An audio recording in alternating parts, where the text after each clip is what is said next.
आप भाई हैं, एक दूसरे के करेंगे ना। जनाब स्पीकर, मैं गुजारिश ये करना चाहता हूं कि हम बड़े नाजुक दौर से गुजर रहे हैं, लेकिन मेरे बहुत ही सीनियर दोस्त हैं, सीनियर शायद मेरे से नहीं है पार्लिमानी सियासत में, लेकिन स्पीकर रहे हैं।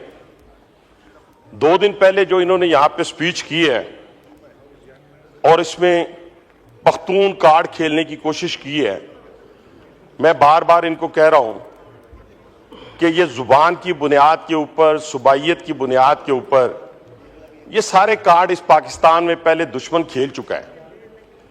किसी ने फिरका वारियत की बुनियाद के ऊपर, किसी ने जुबान की बुनियाद के ऊपर और किसी ने सूबों की बुनियाद के ऊपर।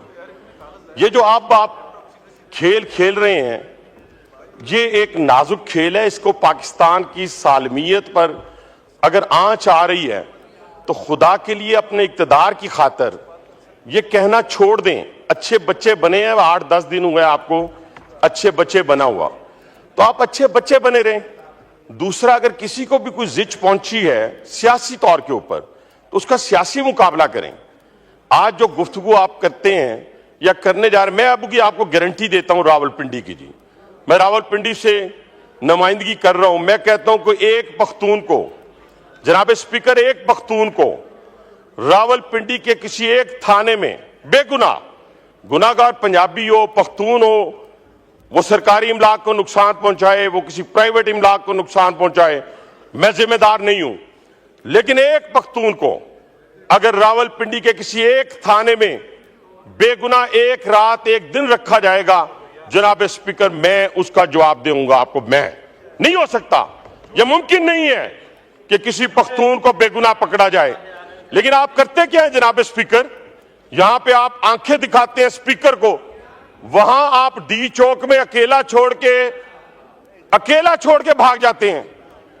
आप डी चौक के अंदर कारकुनान को छोड़ के भाग गए, आप वालदा मोहतरमा को छोड़ के भाग गए। मैंने ऐसे बेटे, ऐसे बच्चे आज तक नहीं देखे जो अपनी वालदा मोहतरमा को छोड़ के भाग जाएं। मैंने आज तक ना पख्तूनों में देखे, ना पंजाबियों में देखे, ना सिंधियों में देखे, ना बलोचों में देखे, ना कश्मीरियों में देखे, और माशाल्लाह ऐसे बच्चे भी नहीं देखे जो वालदा मोहतरमा से 20-20 साल बड़े हों, ऐसे भी मैंने नहीं देखे। लेकिन चले, कोई बात नहीं, आपने छोड़ दिया, आपका अंदरूनी मामला है। लेकिन वो जो गुस्सा है वो हम पे क्यों निकालते हैं आप असेंबली को कहते हैं जी कोई फायदा नहीं है, तो रिजाइन करें, सुबह आज रात को रिजाइन करें, जाएं, जाके लोगों के पास जाएं। मैंने तो कुछ कहा ही नहीं आपको, रिजाइन करके जाएं और इस असेंबली को छोड़ दें, तो हम मानते हैं कि जी फायदा कोई नहीं है। लेकिन यहां पे खड़े होकर और आपकी जो बाहर बैठी हुई फैक्ट्री हैं जिस तरीके से इस पाकिस्तान की सालमियत से खेल रहे हैं, आपके बारे में तो कोई शक ही नहीं रहा। बीएलए भी वही नुकसान पहुंचा रही है पाकिस्तान को, ख्वारिज भी वही नुकसान पहुंचा रहे हैं पाकिस्तान को, और पीटीआई भी वही नुकसान पहुंचा रही है पाकिस्तान को। उसकी बुनियादी वजह जनाब स्पीकर, उसकी बुनियादी वजह क्या है मैं बताता हूं। इन बच्चों को तो पता ही कुछ नहीं है खेल कहां से खेला जा रहा है, इनको नहीं मालूम।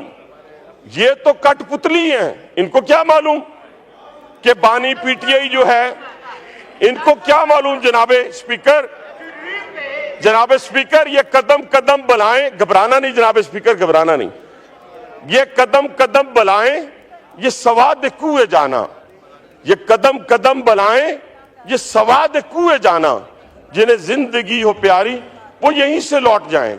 वहां से भागते हुए आते हैं आप, शुक्रिया, और कहते नहीं शुक्रिया सर। अभी कहां से शुक्रिया, अभी तो 2 मिनट और आपके अर्ज सुने। स्पीकर साहब देखे ना, आज सुने आपके, 1 मिनट चेयर से भी सुन लेना, चेयर की भी बात सुन लें। हनीफ अब्बासी साहब, आप चेयर की भी बात सुन लेना, आप चेयर की बात सुन लें। 1 मिनट, आप चेयर की बात सुनेंगे तो फिर आगे चलेंगे ना। मेरी गुजारिश ये है, मैंने मौलाना फजल रहमान साहब को टाइम देना है। आपके चीफ विप ने कहा है 2 मिनट के लिए आप पहले हनीफ अब्बासी साहब को टाइम दें, इसलिए मैंने वो एहतराम करते हुए वो किया है। तो आप वाइंड अप करें, मौलाना साहब ने बोलना है। वाइंड अप करो जी, वाइंड अप करें। तो मैं ये कह रहा था कि इनको समझाने वाली बात ये है कि आप देखें ना, वो लीडर ऑफ द अपोजिशन माशाल्लाह बड़ी जबरदस्त बात की उसने अब सीधे रास्ते पे आ गए, और सीधे रास्ते पे आने के बाद फिर नामालूम का जिक्र उन्होंने शुरू कर दिया। और मैंने उन्हें कहा, मेरे दोस्तों, मेरे भाइयों, आपकी सारी बुनियादें जो हैं इस मुल्क को खोखला करने की बुनियादें मेरे दादाबू ने नहीं रखी है, अल्हम्दुलिल्लाह, ये इनके दादाबू ने रखी हैं सारी की सारी बुनियादें। ये कल भी जो सकूते ढाका के ऊपर बात कर रहे थे, और इनका सोशल मीडिया जो आज वहां पे बातें करता है, और खास तौर पे एक में बड़ी अफसोसनाक बात है जिसको मैं कंडेम करता हूं, जिसको हमने बचपन से पढ़ा। हमने शहीद राशिद मिनाज को पढ़ा कि वो कैसे शहीद हुए। आज पूरी पीटीआई उनकी शहादत के ऊपर सवालिया निशान लगा रही। हमारी आने वाली नस्लों को, हमारे बच्चों को झूठ पर मबनी इनकी जितनी लिस्ट आई है मिसिंग पर्सन की, जनाब स्पीकर, आए इनसे कहें यहां पे एक एक का नाम लें। कोई अडियाला जेल में है, कोई अटक में है, कोई जेल में है, और बाकी सारे रिलीज हो गए। झूठ की बुनियाद पर कब तक आप सियासत करेंगे? झूठ की बुनियाद पर अपने इक्तदार के लिए इस पाकिस्तान को कब तक आप दांव पे लगाएंगे? न करें। ये पाकिस्तान होगा तो सारे लोग होंगे। अभी तो एक खुरा जा रहा है जनाब स्पीकर, अभी तो अब्बू जी जो पकड़े हुए हैं उनका खुरा सीधा बानी पीठे की तरफ जा रहा है इबादत के साथ, और बड़ा ही संगीन किस्म के इल्जामात जो हैं वो जो लग चुके हैं, एविडेंस आ चुका है। अभी तो वो किसे कहते हैं ना, पार्टी शुरू हुई है, और इंशाअल्लाह ताला ये मंतकी अंजाम तक पहुंच रहे हैं। अगर जनाब स्पीकर ये मंतकी अंजाम तक ना पहुंचा तो फिर वो जत्थों की हुकूमत जो आज शाम में है, जो आज इराक में है, जो आज लीबिया में है, जो आज अफगानिस्तान में है, वो इंशाअल्लाह इस पाकिस्तान में हम नहीं होने देंगे। और ये भी ये तसव्वुर कर लें, रोज ये कहते हैं जी बांग्लादेश बनाने जा रहे हैं, शाम बनाने जा रहे हैं। और भाईजान, आप 10,000 बंदों के साथ अपने इनकलाब